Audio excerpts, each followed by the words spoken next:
Hello hey boys, welcome back to AG. ఈరోజు మనం week పాయింట్లో ఉన్నప్పుడు పవర్ని ఎలా కాపాడుకోవాలో చూద్దాం. పవర్ సిరీస్లో 5th వీడియో ఇది. ఓటమిని ఒప్పుకోవడం ఎప్పుడు వీక్నెస్ కాదు, రియల్ పవర్ అప్పుడప్పుడు సరెండర్ అవుతుంది. దీనికి నా ఫేవరెట్ ఎగ్జాంపుల్ పీకీ బ్లైండర్స్లో ఉంటుంది. బట్ అది అందరు చూసినా చూడకపోయినా పుష్ప సినిమా చూసే ఉంటారు కదా. దాంట్లో లాస్ట్లో షెకావత్ సింగ్ వచ్చినప్పుడు పుష్పాన్ని కూర్చోబెట్టి నిన్ను జైల్లో వేస్తాను నీ పిల్ల చాలా చాలా చాలా మాట్లాడతాడు.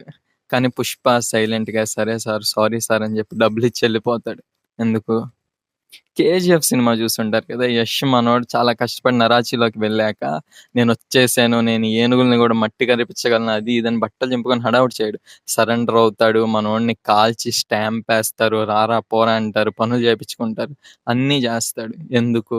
పవర్ అంటే ప్రతిసారి నేనే తోపు అని చించుకొని అరవటం కాదు. పవర్ అంటే ఒక్కొక్కసారి వెనకడుగు వేసి మనం ఎక్కడున్నాం, ఎలాంటి పొజిషన్లో ఉన్నాం అని మొత్తం గమనించుకొని స్టెప్ తీసుకోవాల్సిన టైం వస్తుంది. తప్పు లేదు, అలాంటప్పుడు సరెండర్ అవటమే పవర్.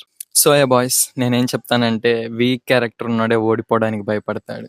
మనలో మనకి కాన్ఫిడెన్స్ ఉంటే ఒక్కొక్కసారి ఓడిపోయినా పర్లేదు, లాంగ్ గేమ్లో గెలవడానికి చూడండి. And money, power, women, God ఇలాంటి చాలా ఇంట్రెస్టింగ్ ఇంపార్టెంట్ టాపిక్స్ గురించి మాట్లాడుకోవడానికి సబ్స్క్రైబ్ చేయండి.